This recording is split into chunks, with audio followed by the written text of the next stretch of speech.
नमस्ते दोस्तों, मैं नू। स्वागत है आपका मेरे यूट्यूब चैनल स्त्री प्रेप MPPSC में। रोज़ की तरह सुबह उठ के मैं चाय बना करके पढ़ने के लिए बैठ गई हूँ। जैसा कि आप जानते हैं कि मैं सबसे पहले सिलेबस पढ़ती हूँ। 10 यूनिट के सिलेबस को पहले रीड करती हूँ, उसके बाद पढ़ना स्टार्ट करती हूँ। सबसे पहले मैं आप सभी को बहुत बहुत धन्यवाद देना चाहती हूँ मेरी वीडियो को लाइक, शेयर एंड सब्सक्राइब करने के लिए। और आपसे पूछना चाहूँगी, आपका प्रिपरेशन कैसा चल रहा है? आप मुझे कमेंट कर सकते हैं। आप कौन कौन सा यूनिट पढ़ चुके हैं, कौन सा यूनिट पढ़ रहे हैं, आप शेयर कर सकते हैं। वैसे मेरा इसी चैनल के नाम से टेलीग्राम में ग्रुप है, उसमें भी ऐड हो करके आप वहाँ पे भी कमेंट कर सकते हैं मुझे। और आपको मैं यही कहना चाहूँगी कि प्रीलिम्स की तैयारी आप बहुत अच्छे से करिए, ज़्यादा टाइम नहीं बचा है। तो मैं आपको बताऊं कि हम लोगों का 5-6 यूनिट जो है ऑलमोस्ट कंप्लीट होने पे आया है। और ये सिर्फ इसलिए हो पाया है क्योंकि मैंने मेंटोरशिप प्रोग्राम जो लिए हैं वहाँ पे क्लासेस जो चल रही हैं वो क्लास के साथ साथ हमें इतनी बार रिवाइज़ करवाते हैं कि हमें सारा कुछ याद होता जाता है। तो ये बहुत अच्छा है कि जैसे मैं आपको बताऊं कि यूनिट 7 हो या फिर 5 हो, 6 हो या यूनिट 2 हो या करंट अफेयर, इतनी बार हमें डेली क्या होती है ना, क्लास पहले स्टार्ट होती है। जो भी टॉपिक आज पढ़ा रहे हैं नेक्स्ट डे जब उसको दोबारा स्टार्ट करवाते हैं तो पहले पूरा रिवाइज करते हैं एक दिन पहले का, उसके बाद फिर पढ़ाना स्टार्ट करते हैं। तो क्या होता है ना, एक बार रिवाइज हो गया, फिर उसके बाद वो क्लास पढ़ाने के बाद मैं नोट्स बनाती हूँ, उसके बाद 2-3 बार मैं भी रिवाइज़ करती हूँ। तो कुछ चीज़ है जो मुझे टफ़ लगते हैं तो उसको मैं 5-6 बार रिवाइज़ करती हूँ, और जो मुझे उतना टफ़ नहीं लगता, जो ईज़िली याद हो जाता है, उसे मैं 2 से 3 बार रिवाइज़ करती हूँ। आप लोगों की तैयारी कैसी चल रही है आप मुझे कमेंट कर सकते हैं। आप लोगों के कितने यूनिट हो चुके हैं?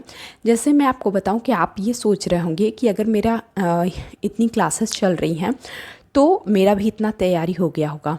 हाँ, ऑलमोस्ट हो गया है, बट इतना भी मैं कॉन्फिडेंट नहीं हूँ क्योंकि इसके बाद मैं उतना मॉक टेस्ट नहीं लगाई हूँ या फिर इतने क्वेश्चन सॉल्व नहीं की हूँ। जैसे क्या है ना, हम लोगों की क्लासेस चलती हैं, उसके बाद हमको एक PDF प्रोवाइड किया जाता है। तो उसमें क्या है ना कि हमें उसका सारा डिटेल PDF में रहता है और परीक्षा उपयोगी तथ्य दिया रहता है, मतलब MCQ दिए रहते हैं। तो वो उस टॉपिक से रिलेटेड रहता है, तो मैं उसको सॉल्व करती हूँ। और अगर टॉपिक कंप्लीट हो जाता है तो अभी हम लोगों के टारगेट में सर घटना चक्र के एक टॉपिक दे देते हैं और बोलते हैं कि आप इसको लगाइए, और उससे रिलेटेड कभी क्वेश्चन पूछ लिए, कभी नहीं भी पूछते, बट हमें टारगेट दिया जाता है कि आपको 1 यूनिट का, जैसे अभी भारत का इतिहास का हमारा टारगेट चल रहा है, तो सर क्या है, घटना चक्र से बोले हम कि सॉल्व करिए आप और MCQ लगाइए। क्योंकि घटना चक्र में आप देखिएगा तो जितने भी स्टेट लेवल पे एग्ज़ाम होते हैं उन सब के क्वेश्चन उसमें दिए हुए हैं। तो आप लोगों को तो पता ही है कि MCQ अगर आपको सॉल्व करना है तो घटना चक्र सबसे बेस्ट है, तो आप वहाँ से सॉल्व कर सकते हैं। हम लोग वहीं से सॉल्व कर रहे हैं। कभी कभी मेरे बैकलॉग भी रह जाते हैं और कुछ बैकलॉग अभी भी हैं, कम्प्लीटली मैं कंप्लीट नहीं कर पाई हूँ, और कुछ टॉपिक मेरे रह गए हैं, वो मैं धीरे धीरे कर रही हूँ। और आपको मैं यही कहूँगी कि बिल्कुल बैकलॉग होते हैं, सही बात है, सबके साथ होता है, ये नेचुरल है। क्योंकि अभी ठंडियों का मौसम चल रहा है, कभी हम ज़्यादा सो लिए, कभी किसी काम में बिज़ी हो गए, कभी कुछ काम आ गया, कभी बच्चे की तबीयत ख़राब हो गई, या फिर आपकी लाइफ में कुछ भी हो सकता है कि, और कभी कभार ऐसा भी होता है कि पढ़ने की इच्छा नहीं हो रही। जैसे अभी मैं मानती हूँ कि एग्ज़ाम की डेट आ चुकी है तो हमें पढ़ने में मन लगना चाहिए, और लगता भी है, लेकिन कभी कभी ऐसा सेल्फ डाउट होने लगता है। कभी कभी ऐसा लगता है कि पढ़ रहे हैं, पता नहीं प्रीलिम्स निकलेगा नहीं, बट ये मत कीजिए, क्योंकि कभी कभी मुझे भी डाउट होता है। तो मैं अपनी सिस्टर से बात कर लेती हूँ, तो फिर अच्छा लगता है कि हमें सेल्फ डाउट नहीं करना है, हमें अच्छे से पढ़ना है। और आपको भी यही कहूँगी कि जो आपके मतलब जिससे आप शेयर कर सकते हैं उनसे आप शेयर कीजिए, और सेल्फ डाउट मत होने दीजिए। बात शेयर कर लीजिए, आपका मन हल्का हो जाएगा, फिर पढ़ना स्टार्ट करिए। और मैं यही करती हूँ, इसलिए मैं आपसे शेयर कर रही हूँ। और मैं आपसे कुछ क्वेश्चन पूछना चाहती हूँ, आप लोग मुझे इसका जवाब दे सकते हैं। ऐसे इनका आंसर जो है आपको वीडियो के लास्ट में मिल जाएगा। मेरा फर्स्ट क्वेश्चन है कि जो HCl है वो हम कौन से मतलब बॉडी पार्ट्स से निकलता है। HCl जो हमारे जो भोजन को पाचन करता है वो कहाँ से निकलता है। दूसरा क्वेश्चन है जो पाचन क्रिया है वो कहाँ से स्टार्ट होती है। और तीसरा क्वेश्चन है पाचन क्रिया जो है वो कहाँ ख़त्म होती है। तो आपके ये 3 क्वेश्चन हैं जो कि यूनिट 7 के हैं। और यूनिट 2 से मैं एक क्वेश्चन पूछना चाहूँगी।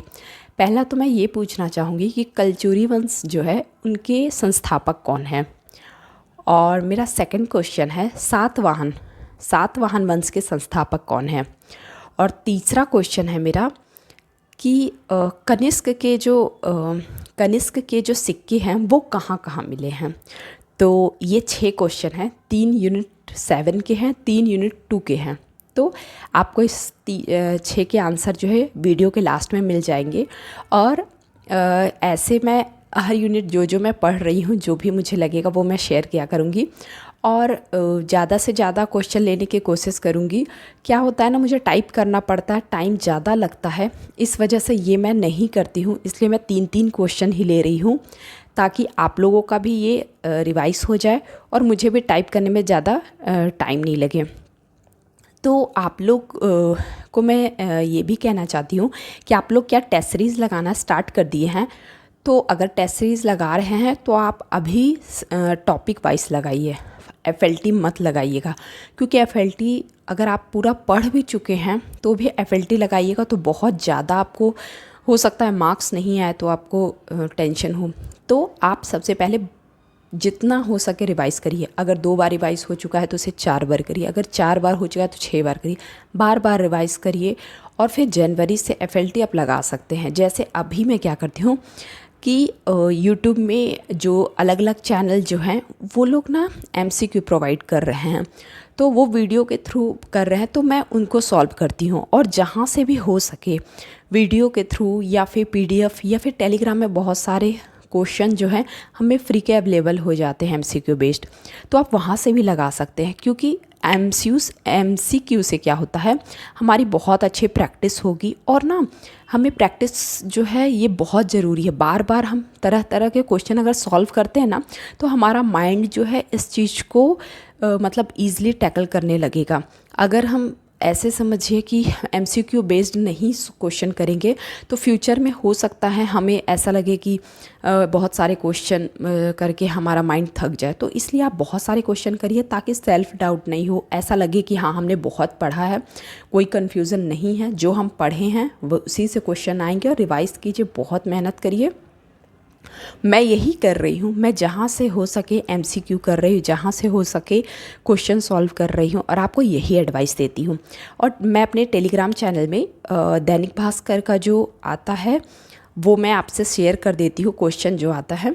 तो किसी किसी दिन नहीं भी आता है, ऐसा नहीं है कि डेली आता है, बट जब भी आता है तो मैं शेयर कर देती हूँ। तो आप वहाँ पे ऐड होकर के वो भी देख सकते हैं। सारे क्वेश्चन उसमें इम्पॉर्टेंट नहीं होते, बट कुछ होते हैं जो आप वहाँ से पढ़ सकते हैं। और आपको फिर से मैं बहुत बहुत धन्यवाद देना चाहती हूँ मेरी वीडियो को लाइक, शेयर एंड सब्सक्राइब करने के लिए। और आप कमेंट कर सकते हैं, मैं आपके कमेंट का जवाब देती हूँ। और कोई डिटेल में समझाना हो तो मैं वीडियो के थ्रू बता देती हूँ। Thank you.